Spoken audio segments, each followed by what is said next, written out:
When you start making music as a teenager, you're not thinking about contracts. You're thinking about who's bringing the speaker, who's staying up all night finishing the song.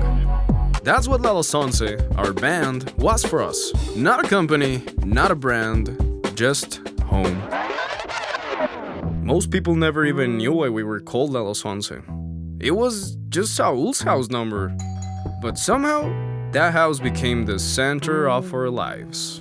You'd pull up at like 6 p.m. and suddenly it was 4 in the morning and nobody had gone home. Half of the room would be trying to make songs, the other half would be playing FIFA, ordering Uber Eats, arguing over dumb stuff. But somewhere in the middle of all of that chaos, a movement started happening. At first, it was just friends supporting friends. Then, random people started recognizing us. Not just online either, like strangers at parties walking up to us saying, "Yo, you guys are La Los Once, right?"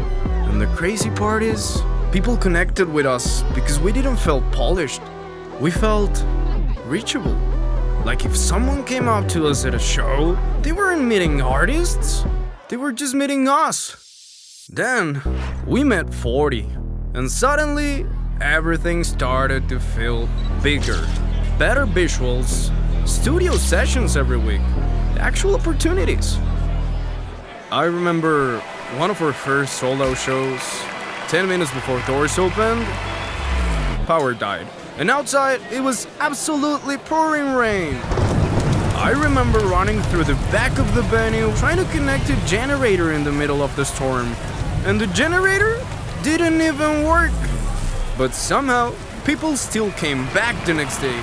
That was probably the first moment where we all looked at each other like, okay, this might actually become something real.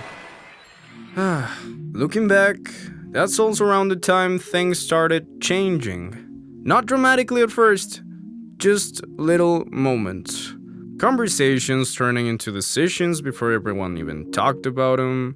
Questions getting answered with, "Oh, we'll see you later."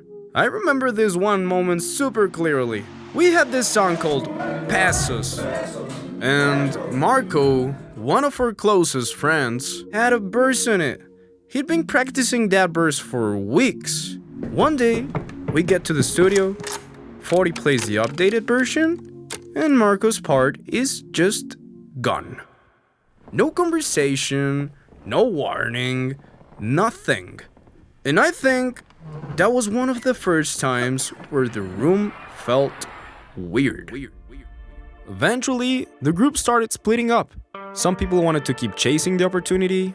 Others started feeling like the opportunity was chasing us. And honestly, what scared me wasn't losing the project. It was realizing our friendships were starting to feel transactional. The last day we left the studio, nobody fought, but the energy in the room felt heavy. Like everybody already knew things were never going back to normal. Not long after that, my cousin Omar told me a well-known music label wanted to hear my music, so I sent everything over.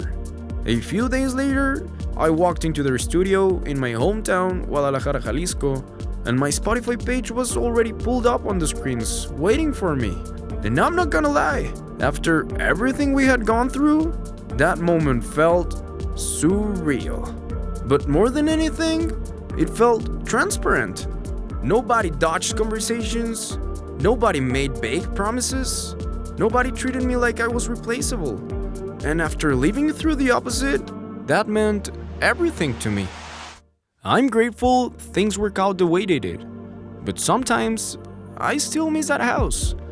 I miss making songs until sunrise. I miss all of us being in the same room. I miss when none of this felt like business yet. So if you're chasing music, protect your work, protect your name, but most importantly, try to not lose the people that made you fall in love with it in the first place. This podcast was written, narrated, and sound designed by Leonardo Barrios. You can find my music under Bardø, that's Bardø with the crossed O, on all streaming platforms. Thank you for listening.